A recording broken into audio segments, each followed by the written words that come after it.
Escatologia bíblica. Após o arrebatamento da igreja.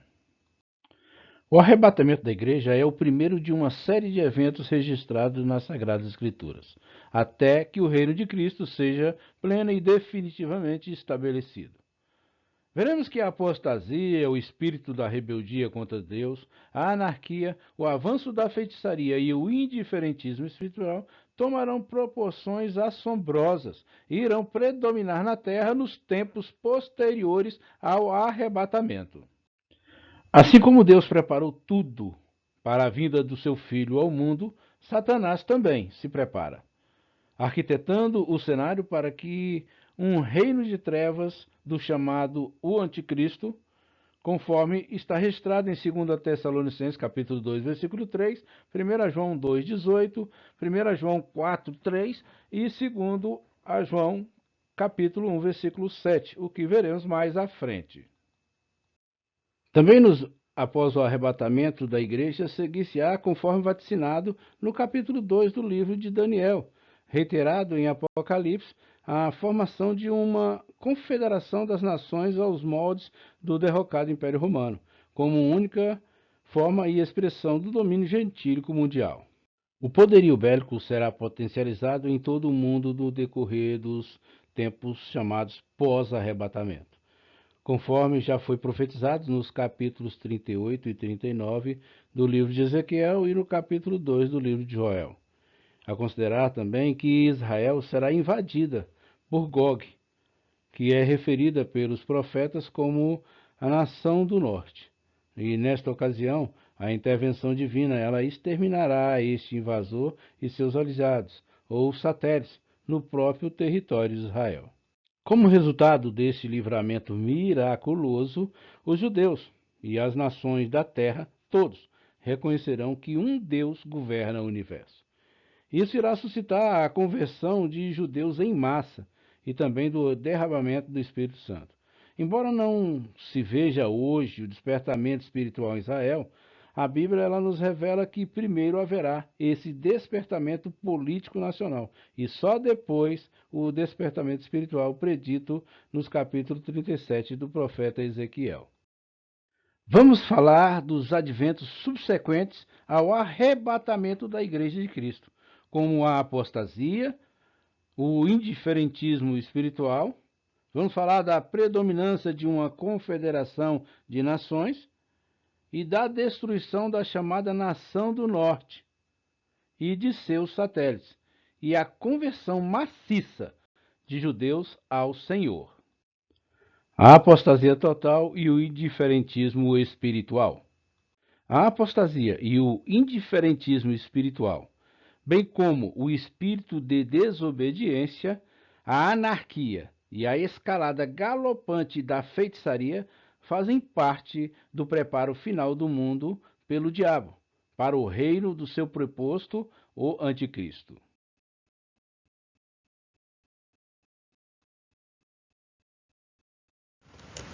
Em 2 Tessalonicenses, capítulo 2, versículo 3, nós vemos o seguinte: não deixe que ninguém os engane de modo algum. Antes, naquele dia, virá a apostasia, e então será revelado o homem do pecado, o filho da perdição. Em 1 João, capítulo 2, versículo 18. Filhinhos, esta é a última hora, e assim como vocês ouviram que o anticristo está vindo, já agora muitos anticristos têm surgido, por isso sabemos que esta é a última hora. Em 1 João capítulo 4, versículo 3 nos fala: mas todo espírito que não confessa Jesus não procede de Deus. Esse é o espírito do anticristo, acerca do qual vocês ouviram que está vindo e agora já está no mundo. E em 2 João capítulo 1, versículo 7 nos fala: de fato, muitos enganadores têm saído pelo mundo, os quais não confessam que Jesus Cristo veio em corpo. Tal é o enganador e o anticristo. Deus preparou todas as coisas para a vinda do seu Filho Jesus Cristo a este mundo. Ele preparou um povo, os judeus. Ele preparou uma língua, a língua grega. Ele preparou um império mundial, na época o romano. Ele preparou uma tradução das Escrituras, que nós chamamos de a Septuaginta. Preparou estradas através do Império Romano para a difusão das boas novas de salvação. E um arauto que preparou o caminho do Senhor, João Batista, seu primo. De igual modo, o diabo prepara todas as coisas, armando o palco para o reino das trevas do anticristo, quando a igreja daqui sair. Tal preparação em escala mundial não pode ser feita de improviso, nem de última hora. Ela já começou há muito tempo e de muitas maneiras. A reconstrução do Templo de Jerusalém. A reconstrução do Templo de Jerusalém já é bastante debatida pelas autoridades de Israel, e muitos são os donativos que chegam para isso. O parlamento de Israel ele já se ocupa com profundidade dentro desse assunto.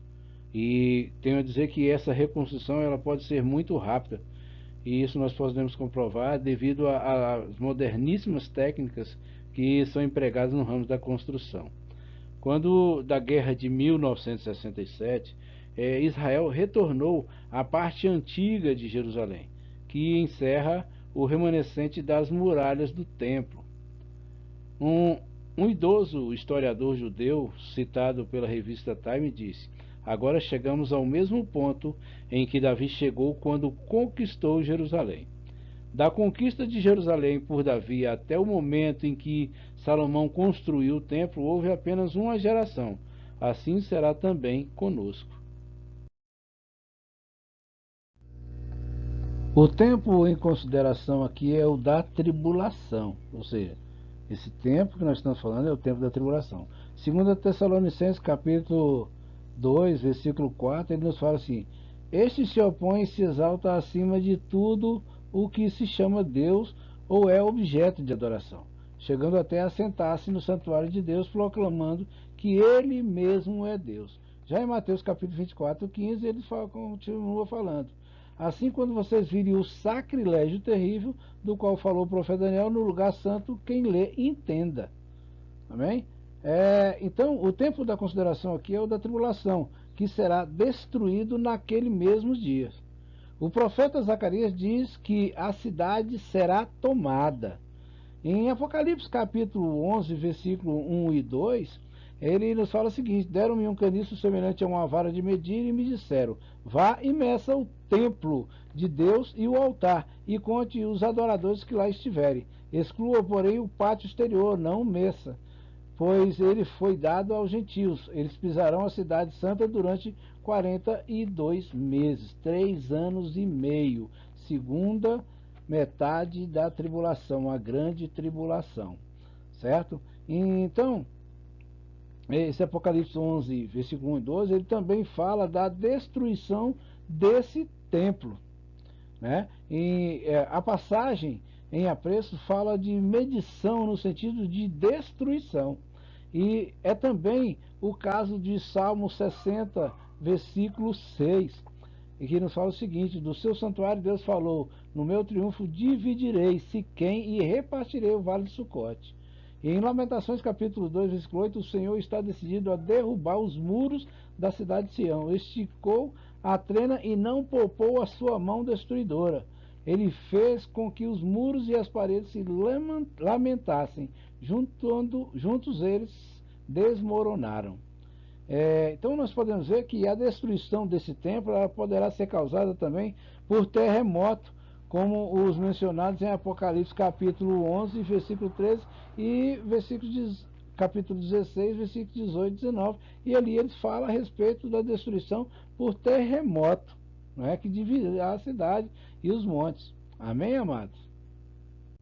Já o retorno total dos judeus à sua terra dar-se-á por ocasião da revelação de Cristo para o estabelecimento do milênio. O reino teocrático proeminentemente judaico. E em Mateus capítulo 24, 31 e Isaías capítulo 11, versículo 11 e 12 nos fala a respeito disso. Vamos dar uma olhada? Então, em Mateus 24, 31, nos diz o seguinte: e ele enviará os seus anjos com grande som de trombeta, e esses reunirão os seus eleitos dos quatro ventos, de uma a outra extremidade dos céus. Amém? Em Isaías capítulo 11, versículo 12, ele nos fala o seguinte: naquele dia o Senhor estenderá o braço pela segunda vez, para reivindicar o remanescente do seu povo que foi deixado na Assíria, no Egito, em Patros, na Etiópia, em Elão, em Sinear e em Ramate, e nas ilhas do mar. Ele erguerá uma bandeira para as nações a fim de reunir os exilados de Israel. Ajuntará o povo disperso de Judá desde os quatro cantos da terra. Então é isso aí, amados. Predominância de uma confederação de nações. Em 23 de maio de 1957 foi assinado um tratado em Roma, o qual, sem dúvida, foi o primeiro passo do cumprimento da profecia de Daniel sobre a existência de uma confederação de nações como única forma de expressão do poder gentílico mundial. A profecia está no capítulo 2 e se repete no capítulo 7 do livro de Daniel. No Apocalipse, ela é vista a partir do capítulo 13. O dito tratado ele teve vigência a partir de 1º de abril de 1958. O objetivo fundamental do tratado é a unificação da Europa mediante a formação de os Estados Unidos da Europa. Os 6 países membros fundadores foram Itália, França, Alemanha Ocidental, Holanda, Bélgica e Luxemburgo. E novos membros foram admitidos mais tarde. O significado profético desta Confederação das Nações. Esta coalizão de nações a ser formada, segundo a profecia, ela está na área geográfica do antigo Império Romano, conforme está predita em Daniel capítulo 2, versículo 33 e 34, certo? E no versículo 41 a 44, conforme nos diz, certo? No versículo 33, ela nos fala o seguinte: as pernas eram de ferro, e os pés eram em parte de ferro e em parte de barro. 41 nos diz o seguinte: como viste, os pés e os dedos eram em parte de barro e em parte de ferro. Isso quer dizer que esse será um reino dividido, mas ainda assim terá um pouco de força do ferro, embora tenham visto ferro misturado com barro. E no versículo 44, ele nos fala o seguinte: na época desses reis, o Deus dos céus estabelecerá um reino que jamais será destruído e que nunca será denominado por nenhum outro povo. Destruirá todos os reinos naqueles reis e os exterminará, mas este reino durará para sempre. Já em Daniel capítulo 7, versículos 7, 8 e 24, nos diz o seguinte: no versículo 7, ele fala: em minha visão à noite vi ainda um quarto animal, aterrorizante, assustador e muito poderoso. Tinha grandes dentes de ferro, com os quais despedaçava e devorava suas vítimas e pisoteava tudo o que sobrava. Era diferente de todos os animais anteriores e tinha 10 chifres. Já no versículo 8 ele nos fala assim: enquanto eu considerava os chifres, vi outro chifre pequeno que surgia entre eles, e 3 dos primeiros chifres foram arrancados para dar lugar a este. Esse chifre possuía olhos como os olhos de um homem e uma boca que falava com arrogância. E no versículo 24 fala assim: os 10 chifres são 10 reis que sairão deste reino. Depois deles um outro rei se levantará e será diferente dos primeiros reis. No Apocalipse capítulo 13, versículo 3 e 7 nos diz assim: no versículo 3 nos fala assim: uma das cabeças da besta parecia ter sofrido um ferimento mortal, mas o ferimento mortal foi curado. O mundo todo ficou maravilhado e seguiu a besta. E no versículo 7 fala assim: foi-lhe dado poder para guerrear contra os santos e vencê-los. Foi-lhe dado autoridade sobre toda tribo, povo, língua e nação. E já no Apocalipse, capítulo 17, versículo 12 e 13, no versículo 12 nos fala o seguinte: os 10 chifres que você viu são 10 reis que ainda não receberam o reino, mas que por uma hora receberão, com a besta, autoridade como reis. E no versículo 13 fala: eles têm um único propósito e darão seu poder e sua autoridade à besta. Amém, amados? Não se trata de uma restauração literal e total do antigo Império Romano, tal como ele já existiu um dia, mas uma forma de expressão final dele, pois, conforme a palavra profética de Daniel, capítulo 2, versículo 34, nos fala o seguinte: enquanto estavam observando, uma pedra soltou-se sem auxílio de mãos, atingiu a estátua nos pés de ferro e de barro e as esmigalhou. Amém? A pedra feriu a estátua nos pés e não nas pernas. As duas pernas representam o Império Romano dividido em dois, fato que teve lugar no ano de 395 depois de Cristo. O Império Ocidental como sede em Roma e o Império Oriental com sede em Constantinopla. Foi nessa condição que ele deixou de existir com duas pernas. O Império Ocidental caiu em 476 e o Oriental caiu em 1453 depois da Era de Cristo. A profecia bíblica destaca as pernas de ferro, os pés em parte de ferro e em parte de barro, conforme está registrado em Daniel capítulo 2, versículo 33. O Império Romano da profecia, sob a forma de duas pernas, já ocorreu, mas sob a forma de 10 dedos dos pés, artelhos, nunca existiu. Portanto, está claro que em Daniel capítulo 2, versículo 41 e 40, ainda não se cumpriu.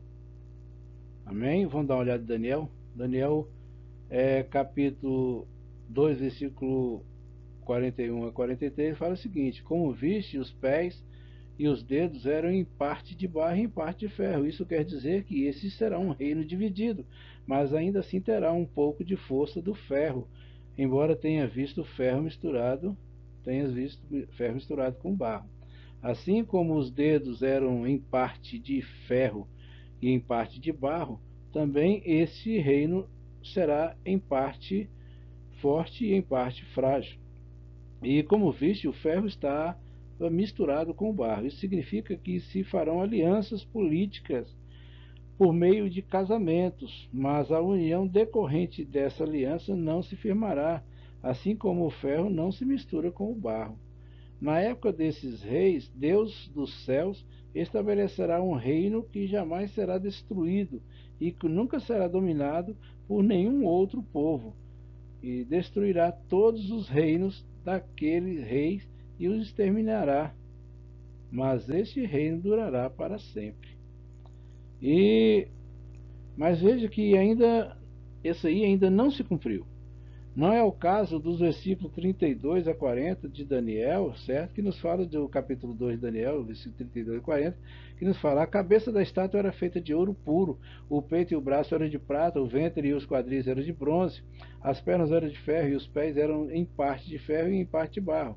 Enquanto estavam observando, uma pedra soltou-se e, sem auxílio de mãos, atingiu a estátua nos pés de ferro e de barro e os esmigalhou. Então o ferro e o barro, o bronze, a prata e o ouro foram despedaçados, viram pó, como o pó da debulha do trigo na eira durante o verão. O vento os levou sem deixar vestígios, mas a pedra que atingiu a estátua tornou-se uma montanha e encheu a terra toda. Foi ele o sonho, e nós interpretaremos para o rei. No versículo 17 fala: tudo, ó rei, és rei de reis. O Deus dos céus concedeu-lhe domínio, poder, força e glória. Nas tuas mãos ele pôs a humanidade, os animais selvagens e as aves do céu. Onde quer que vivam, ele fez de ti o governador dentre todos. Tu és o cabeça de ouro. Depois de ti surgirá um outro reino, inferior ao teu. Em seguida surgirá um terceiro reino, reino de bronze, que governará toda a terra. Finalmente haverá um quarto reino, forte como o ferro, pois o ferro quebra e destrói tudo. E assim como o ferro despedaça tudo, também ele destruirá e quebrará todos os outros. nós vemos aí, certo, que não é o caso do versículo 32 e 40, que fala que já pertence à história, isso já é passado, né? Mas basta ler os versículos 40 e 41 para notar que entre esses dois há um hiato de tempo. Vamos ver o versículo 40 e 41. Finalmente haverá um quarto reino, forte como o ferro, pois o ferro quebra e destrói tudo aquilo que o ferro despedaça tudo. Também ele destruirá e quebrará todos os outros. Como viste, os pés e os dedos eram parte de barro e em parte de ferro. Isso quer dizer que eles seriam redivididos, mas ainda assim terá um pouco de força do ferro, embora tenhas visto ferro misturado com fogo. Amém, amados? Para notar que esses dois há um hiato de tempo. Então, esse hiato de tempo, certo, é verificado em Daniel capítulo 2, versículo 40 e 41. Vamos falar agora da destruição da nação do norte e dos seus satélites. Antes de você iniciar a leitura desse texto, eu aconselho você que leia os capítulos 38 e 39 de Ezequiel e também o capítulo 2 do livro de Joel, para que você tenha um maior e melhor entendimento a respeito do que nós vamos falar. Nessas profecias, nós temos a descrição da invasão de Israel por uma nação do norte, nos dias finais da era atual. Amém? Observe as expressões no fim dos anos e nos últimos dias, que está em Ezequiel capítulo 38, versículo 8 e 16. Vamos dar uma lida neles? Bom, Ezequiel capítulo 38, versículo 8 nos diz o seguinte: depois de muitos dias você será chamado às armas. Daqui a alguns anos você invadirá uma terra que se recuperou da guerra, cujo povo foi reunido dentre muitas nações nos montes de Israel, os quais por muito tempo estiveram arrasados. Trazido das nações, agora vive em segurança. E no versículo 16 ele fala assim: você avançará contra Israel, o meu povo, com uma nuvem que cobre a terra. Nos dias vindouros, ó Gog, trarei você contra a minha terra, para que as nações que conheçam, quando eu me mostrar santo por meio de você, diante dos olhos deles. Amém? Vamos dar continuidade a falar da destruição da nação do norte e de seus aliados, só que desta vez nós vamos falar da intervenção divina. O invasor e os seus aliados, eles serão totalmente derrotados. E eles serão totalmente também arruinados no próprio território de Israel. Isso tudo por uma intervenção divina direta, que está registrado lá no livro de Ezequiel, capítulo 39, versículo 4 e 5, que nos faz o seguinte: nos montes de Israel cairás, tu e todas as tuas tropas, e os povos que estão contigo, e toda espécie de aves de rapina e animais do campo eu te darei. Serão alimentos dele, né? Para que te devorem. Cairás em campo aberto, porque eu falei, diz o Senhor Deus. Falando ainda dentro da intervenção divina, Deus ele intervirá porque Israel é o seu povo e a sua possessão. E em Ezequiel capítulo 38, versículo 16, Deus chama Israel de o meu povo e a minha terra. Isso é altamente significativo e deveria servir de aviso a todos aqueles que se levantam contra Israel.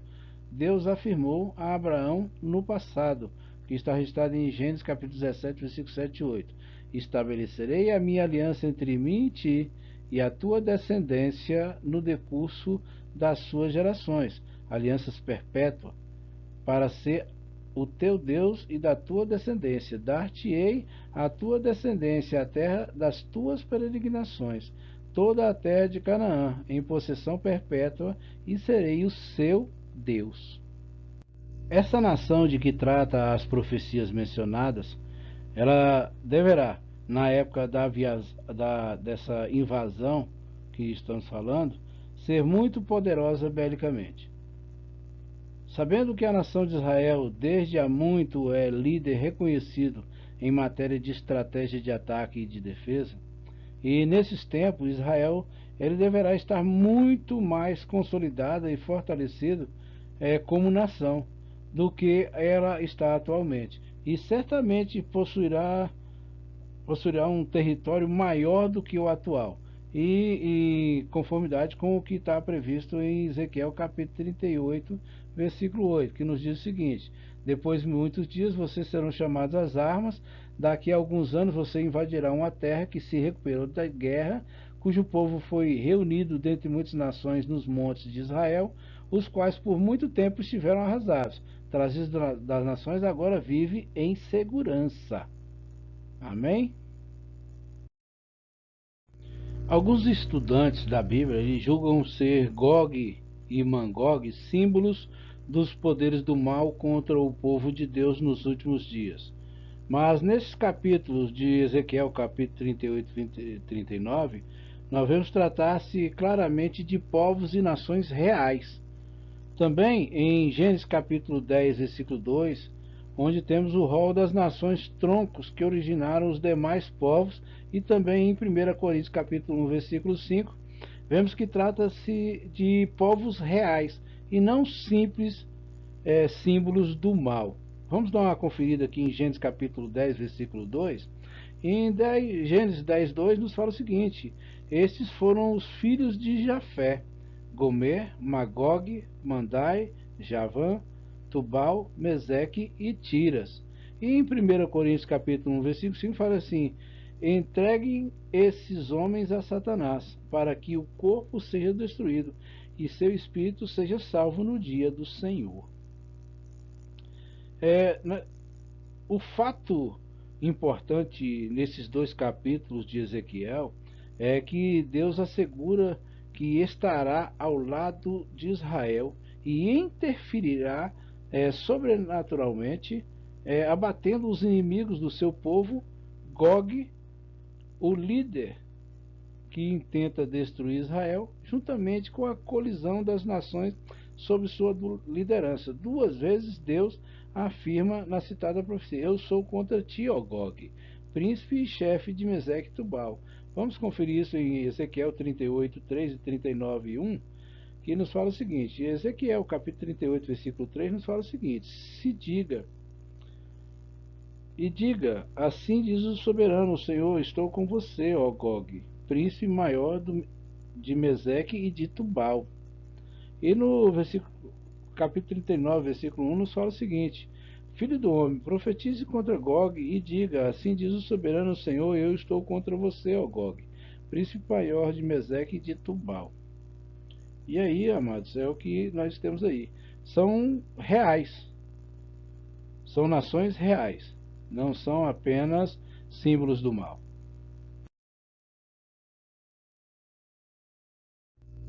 Os países atuais que situam-se ao norte geográfico de Israel são os que compõem a CEI, Comunidade dos Estados Independentes, a ex-União Soviética. Esse bloco de nações adotavam o comunismo ateu até recentemente, como um sistema político de governo, e ainda hoje eles relutam nesse sentido. Metamorfoses políticas em grande escala vêm ocorrendo naquela parte do mundo, como é o caso da já citada Comunidade dos Estados Independentes e também a União Europeia, antes conhecida como Mercado Comum Europeu. Vamos falar agora que um Gog, que invadirá Israel. Um estudo meticuloso das profecias já mencionadas no início desse texto que nós lemos atrás, mostra que Gog, a nação ou bloco de nações do norte da terra, em relação a Israel, invadirá esse país nos últimos dias. A Bíblia, a nossa Bíblia, ela localiza Gog ao norte de Israel. Isso vamos verificar aqui em Ezequiel capítulo 38, versículo 6 e versículo 15, que nos diz: Gomer com todas as suas tropas e Bet-Togarmã do extremo norte com todas as suas tropas, muitas nações com vocês. Você virá do seu lugar do extremo norte, você é acompanhado de muitas nações, todas elas montadas em cavalos, uma grande multidão, um exército numeroso. Já em Ezequiel capítulo 39, versículo 2, ela nos fala assim: farei você girar e o arrastarei, eu trarei do extremo norte e eu enviarei contra os montes de Israel. E já em Joel, capítulo 2, versículo 20, nos fala assim: levantarei o invasor que vem do norte para longe de vocês. empurrando-os para uma terra seca e estéril, a vanguarda para o mar oriental e a retaguarda para o mar ocidental. E a sua podridão subirá, e o seu mau cheiro se espalhará. Ele tem feito coisas grandiosas. Então você vê aí, amado, que Gog ela é localizada ao norte de Israel. Essa poderosa nação do norte, ela será ajudada nessa invasão por nações europeias, asiáticas e africanas. A lista completa desses muitos povos está registrada em Ezequiel capítulo 38, versículo 5 e 6 e Daniel 11, 43. Vamos dar uma conferida aqui, amados. Em Ezequiel capítulo 38, versículos 5 e 6, a Pérsia, a Etiópia e a Líbia estarão com eles, todos com escudos e capacetes. Gomer, com todas as suas tropas, e Bet-Togarma, do extremo norte, com todas as suas tropas, muitas nações com vocês. Já em Daniel capítulo 11, versículo 43, pois esse rei terá controle dos tesouros de ouro e de prata de todas as riquezas do Egito, os líbios e os núbios, a ele se submeterão.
Passaremos a falar agora a respeito da destruição do norte e seus satélites.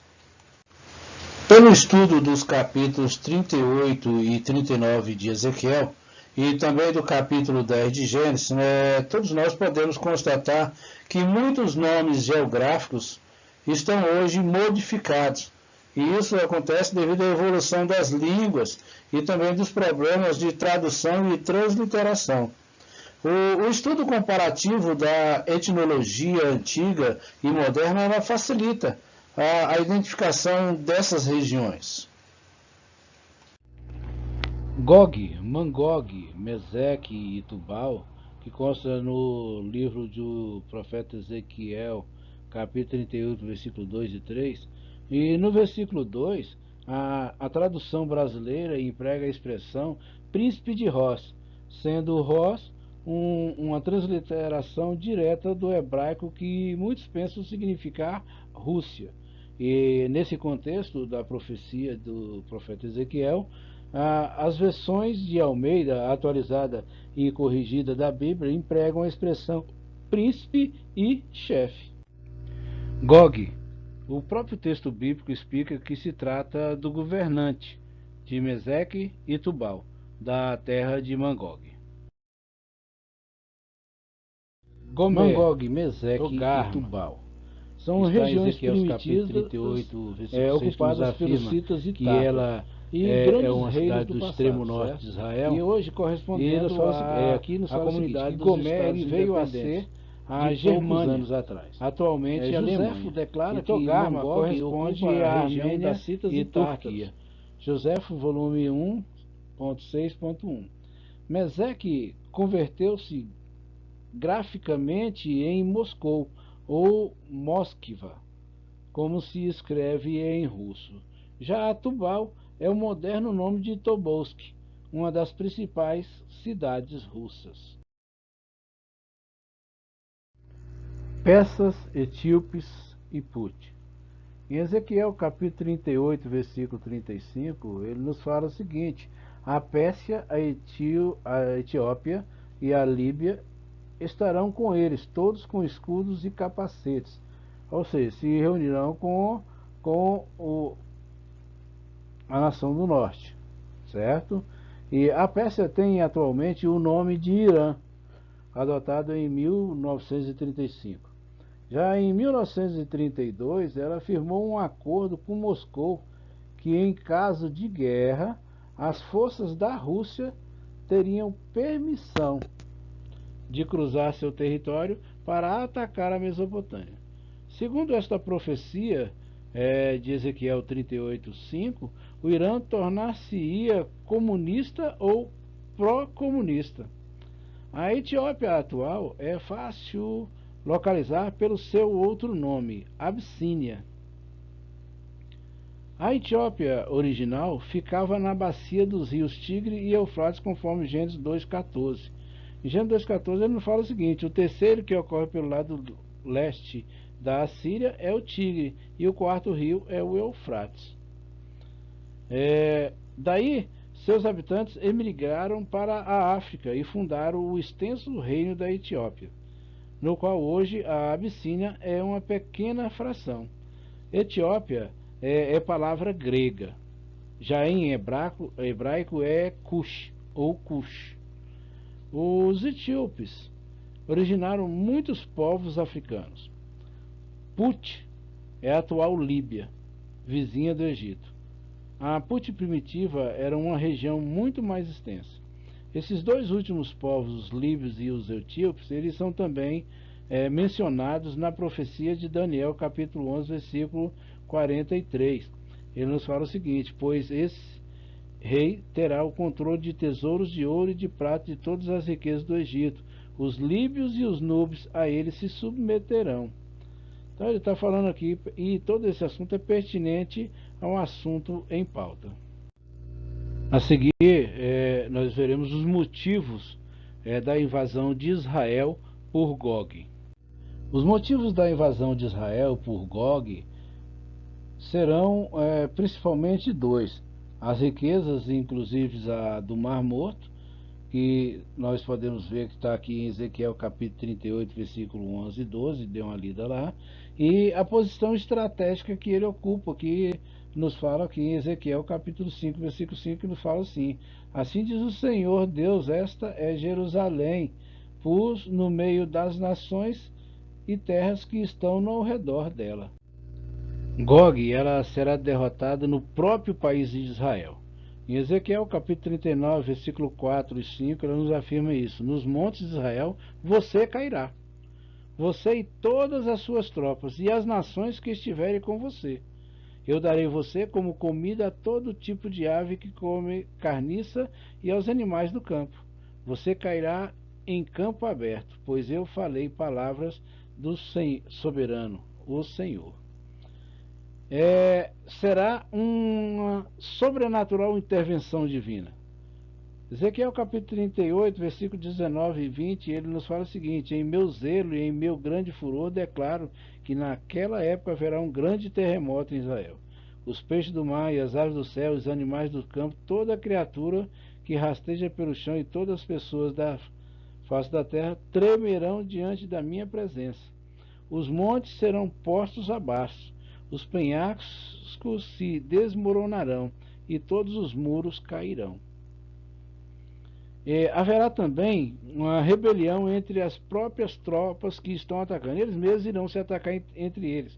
Em Ezequiel capítulo 38, versículo 21, nos fala o seguinte: convocarei a espada contra Gog em todos os meus montes. Palavra do soberano Senhor: a espada de cada um será contra o seu irmão. E tremendos flagelos sobrenaturais atingirão em cheio esse inimigo. Ezequiel 38, 22 fala o seguinte: executarei juízo sobre ele com peste e derramamento de sangue, desabarei torrentes de chuva, saraiva e enxofre ardente sobre ele e sobre as suas tropas e sobre as muitas nações que estarão com eles. Você pode ver que o morticínio ele será incalculável, né? Será incalculável. Ezequiel 39, versículo 12 fala: durante 7 meses a nação de Israel, os sepultará a fim de purificar a terra. Imagina aí, 7 meses você sepultando corpos. Então o morticídio será incalculável mesmo. A derrota será grande. Muitos confundem esta guerra de Gog e seus aliados contra Israel com a batalha de Armagedon, de que trataremos mais à frente em outra lição. Há muita diferença entre os dois conflitos. O ataque de Gog contra Israel começará no início da 70ª semana de Daniel, que está registrado em capítulo 9, versículo 27. Isto é, no início da grande da tribulação, ou um pouco antes, certo? Mas dentro desse período dos 3 anos e meio inicial da tribulação. Já o Armagedon, ele ocorrerá no final da semana, depois dos 3 anos e meio do segundo período, né? Na invasão de Israel por Gog. Apenas um grupo de nações participará. Já no Armagedon, participarão todas as nações, e nós podemos ver isso em Apocalipse capítulo 16, versículo 14. São espíritos de demônios que realizam sinais milagrosos. Eles vão aos reis de todo mundo a fim de reuni-los para a batalha do grande dia do Deus Todo-Poderoso. Em Apocalipse capítulo 19, versículo 19, então vi a besta, os reis da terra e os seus exércitos reunidos para guerrearem contra aquele que está montado no cavalo e contra o seu exército. Já em Joel capítulo 3, versículo 2, ele nos fala o seguinte: reunirei todos os povos e os farei descer ao vale de Josafá. Ali os julgarei por causa da minha herança, Israel, o meu povo, pois o espalharam entre as nações e repartiram entre si as minhas terras. E já em Zacarias capítulo 12, versículo 3, parte B, nos fala assim: todos os que tentarem levantá-la se machucarão muito. E já em Zacarias capítulo 14, versículo 2, do 4 ao 9, fala o seguinte: reunirei todos os povos para lutarem contra Jerusalém, a cidade será conquistada, as casas saqueadas, as mulheres violentadas. Metade da população será levada para o exílio, mas o restante do povo não será tirado da cidade. Depois o Senhor sairá para a guerra contra aquelas nações, como ele faz um dia de batalha. Naquele dia os seus pés estarão sobre os montes das oliveiras e a leste de Jerusalém, e o monte se dividirá ao meio, de leste a oeste, por um grande vale. Metade do monte será removido para o norte e a outra metade para o sul. O Senhor será rei de toda a terra. Naquele dia haverá um só Senhor, e o seu nome será um único nome. Amém. Glória a Deus. Na época da invasão de Israel por Gog, o bloco de 10 nações, que nós já falamos, na área do antigo Império Romano já está formado, e o anticristo estará em evidência, ocultando a sua verdadeira identidade e propósito. Então quer dizer que aqui eu entendo e quero passar para vocês que o anticristo, ele na primeira fase da tribulação, certo? Nos primeiros 3 anos e meio, ele não vai se revelar verdadeiramente quem ele é. E ele só vai se revelar quando da segunda tribulação, na passagem, depois de 3 anos e meio, aí ele vai se mostrar qual é o propósito dele e por que ele veio. A queda total e irrecuperável de Gog e seus aliados dará origem a um tremendo vazio e um desequilíbrio na liderança do poder político e bélico mundial. Este vazio deixado pela queda de Gog, ele deixará um caminho aberto para o surgimento imediato do anticristo no cenário mundial, como líder e salvador da crítica situação mundial. Acabamos de falar dos motivos da invasão de Israel por Gog, e agora vamos falar da conversão em massa de judeus. Como resultado da intervenção divina, salvando miraculosamente Israel, os judeus e as nações da terra reconhecerão que há um Deus que governa todas as coisas. Veja o que diz Ezequiel, capítulo 39, versículo 21 e 22.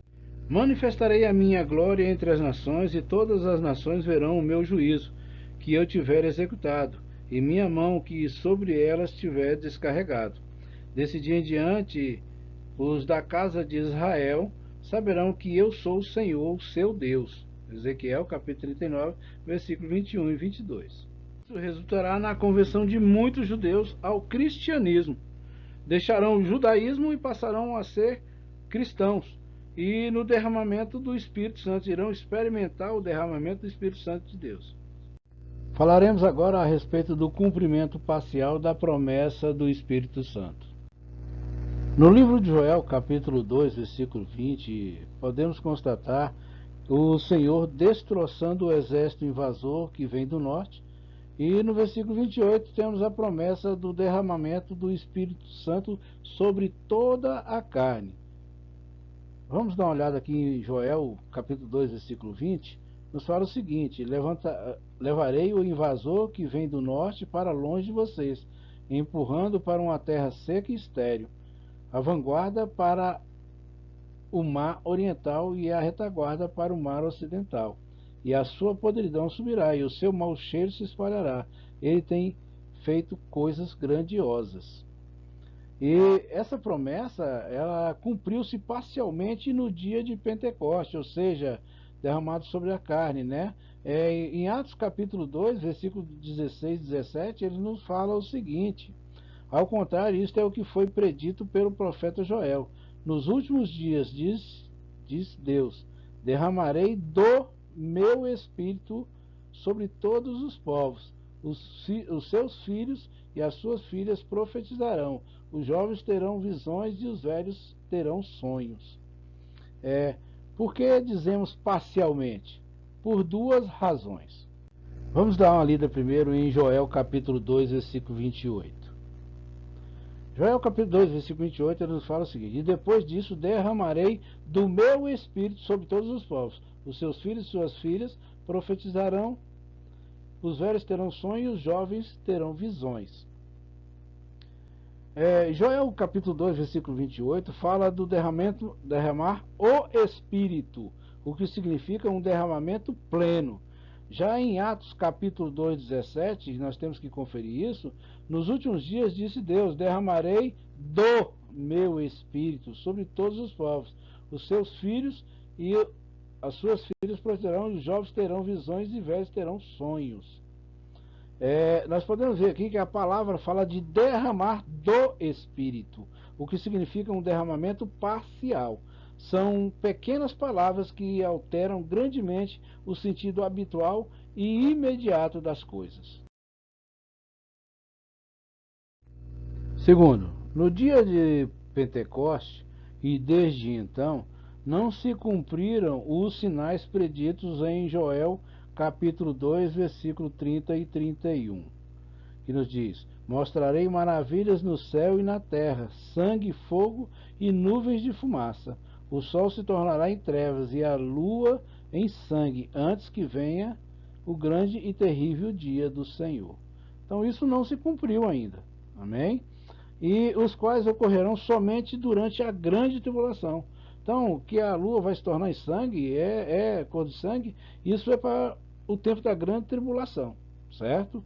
Em Mateus capítulo 24, versículo 29, ele nos fala o seguinte: imediatamente após a tribulação daqueles dias, o sol escurecerá, a lua não dará a sua luz, e as estrelas cairão do céu, e os poderes celestes serão abalados.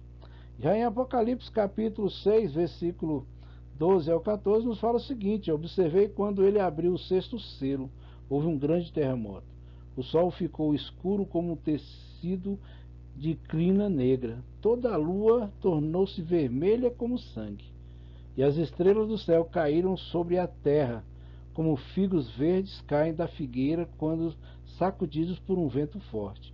O céu se recolheu como se enrola um pergaminho, e todas as montanhas e ilhas foram removidas de seus lugares.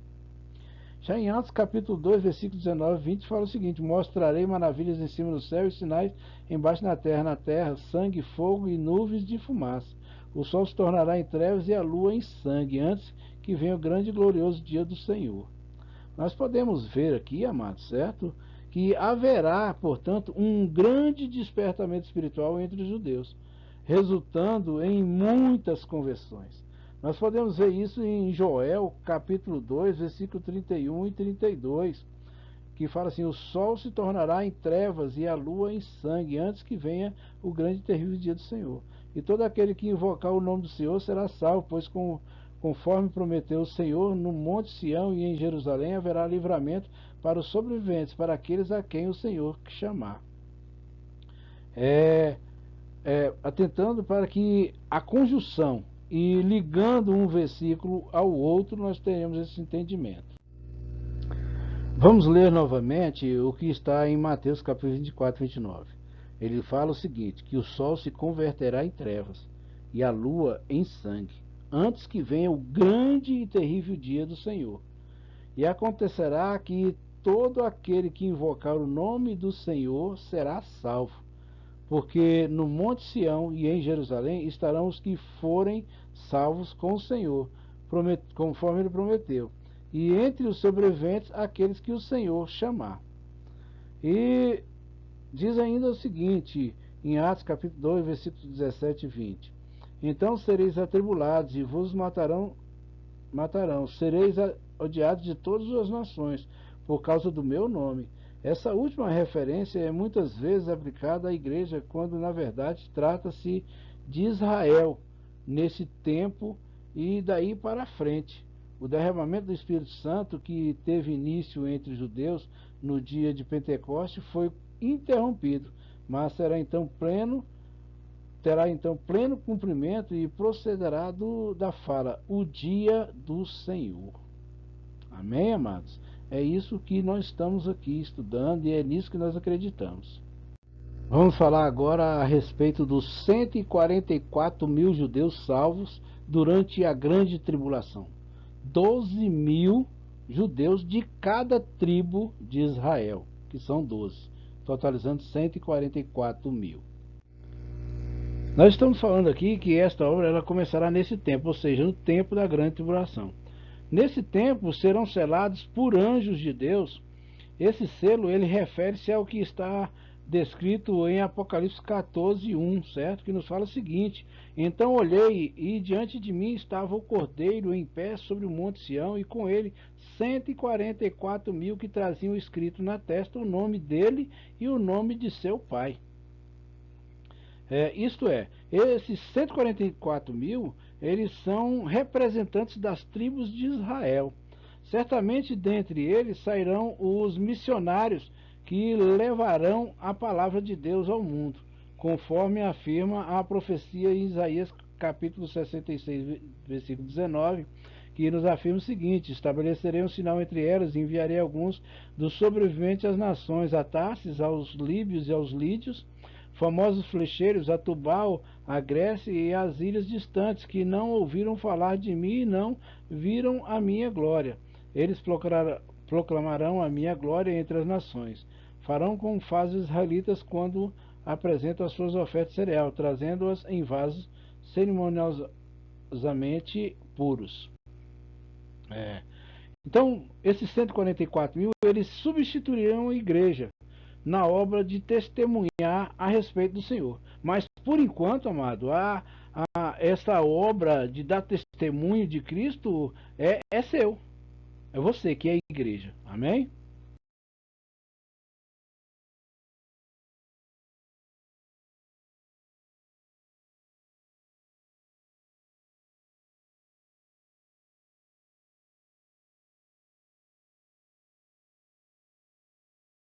Deus nunca, entenda, Deus nunca ficou sem testemunho. Nem mesmo durante a apostasia de Israel. Em 1 Reis, capítulo 19, versículo 19, ele nos fala o seguinte: então Elias saiu de lá e encontrou Eliseu, filho de Safate. Ele estava arando com 12 parelhas de bois e conduzindo a 12ª parelha. Elias o alcançou e lançou sua capa sobre ele.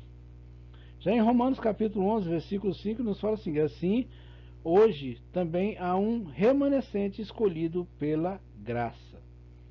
Bom, amados, a mensagem que pregarão, desses 140 mil que eles vão dar testemunho de Cristo, eles vão pregar, não é o evangelho que eu e você conhecemos hoje, mas sim o evangelho chamado Evangelho do Reino.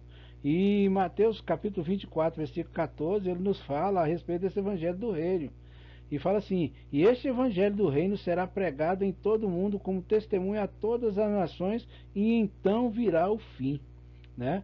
Então ele anuncia a iminente volta do Salvador à terra e o julgamento das nações impenitentes. Este evangelho ele foi anunciado por João Batista, conforme nós podemos verificar em Mateus capítulo 3, versículo 2. Ele dizia: arrependam-se, pois o reino dos céus está próximo. O reino dos céus está próximo. E ele foi também anunciado, anunciado por Jesus Cristo em Mateus 4, 23. Certo? Nós podemos ver, Jesus foi por toda a Galiléia, ensinando nas sinagogas deles, pregando as boas novas do reino e curando todas as enfermidades e doenças entre os povos. Eles também, esse evangelho, o evangelho do reino, ele também foi pregado pelos 12 apóstolos, né? Pelos 12 apóstolos, que nós podemos ver aqui em Mateus capítulo 10, versículo 7. Por onde forem, pregue esta mensagem: o reino dos céus está próximo. Entretanto, como os judeus rejeitaram o rei, o evangelho passou a ser anunciado a todas as nações. Era para ser anunciado apenas a Israel, mas aí ele passou a ser anunciado a todas as nações. Mateus 28, 19, ele vai nos falar o seguinte: portanto, vão e façam discípulos de todas as nações, batizando-os em nome do Pai, do Filho e do Espírito Santo de Deus. E aí estamos, eu e você, nesta grande obra. As palavras de Jesus em Mateus capítulo 10, versículo 23, elas sem dúvida elas se referem a esse tempo em que os judeus eles pregarão o evangelho antes de sua volta.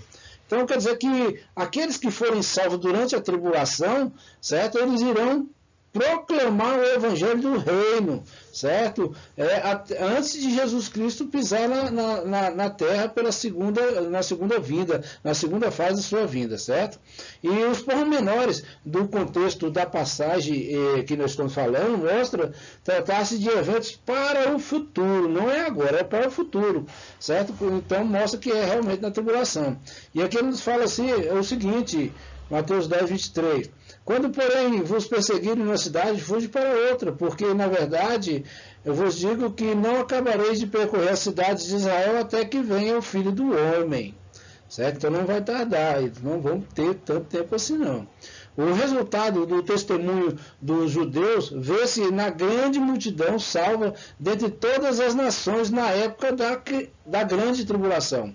Em Apocalipse 6, 9 e 11 e Apocalipse 7, 9 nos fala que João ele teve uma visão que debaixo do altar existiam uma multidão de salvos, certo? Aguardando. E o outro fala e as mensagens os mensageiros de Deus, eles sofrerão muito. Mateus capítulo 24, 9, ele fala isso, que os mensageiros de Deus eles irão sofrer muito.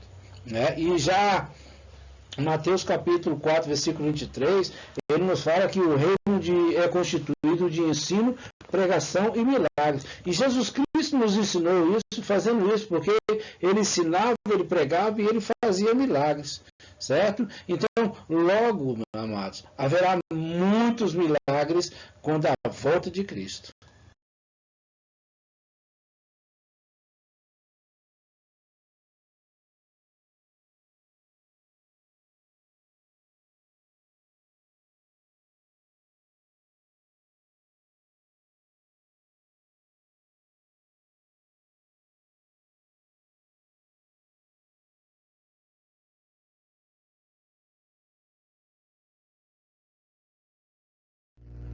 Muita gente hoje ela fica chocada por não ver um despertamento espiritual em Israel.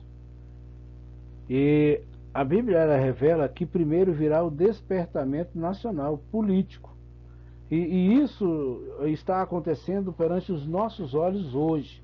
Ezequiel capítulo 37, versículo 1 e 8, ele nos fala o seguinte: a mão do Senhor estava sobre mim e por seu espírito ele me levou a um vale cheio de ossos.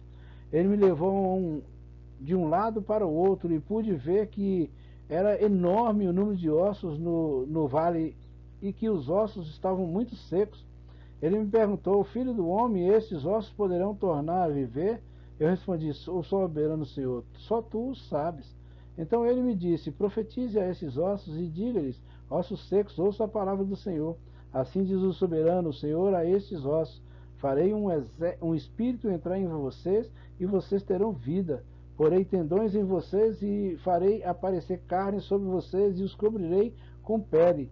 Porei um espírito em vocês e vocês terão vida. Então vocês saberão que eu sou o Senhor.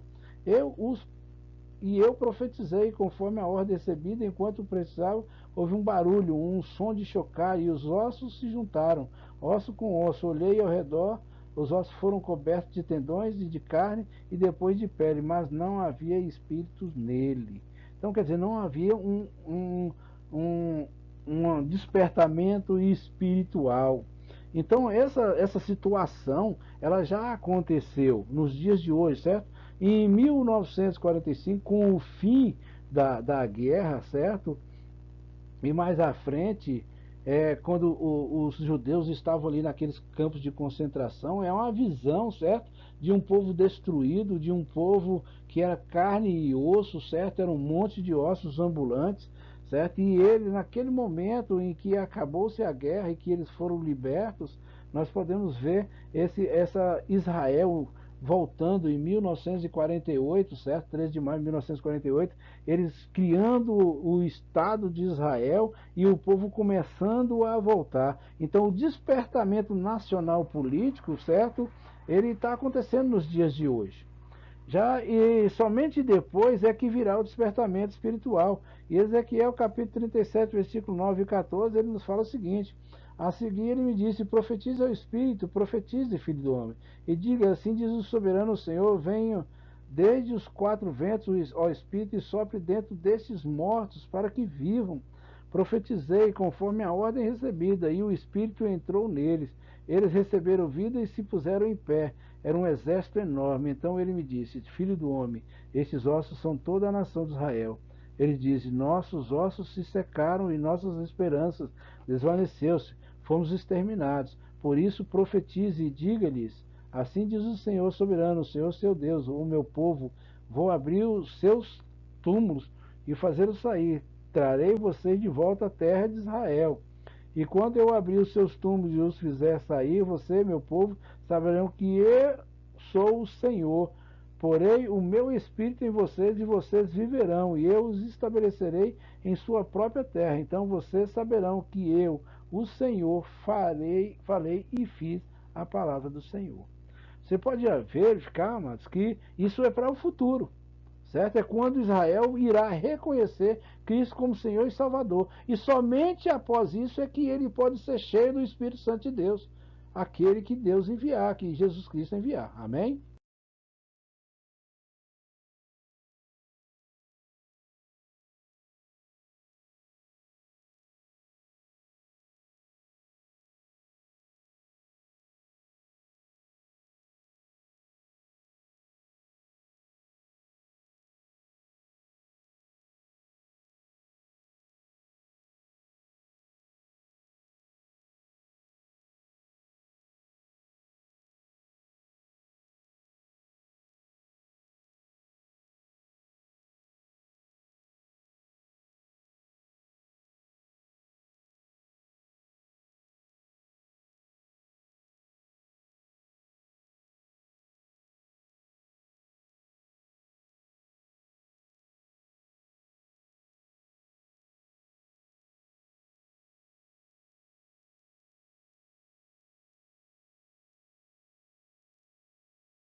Bom, chegamos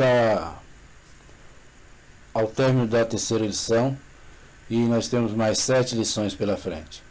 E eu espero que cada um de vocês possa estar aproveitando esta oportunidade de aprender um pouco mais a respeito dos planos de Deus para a sua igreja.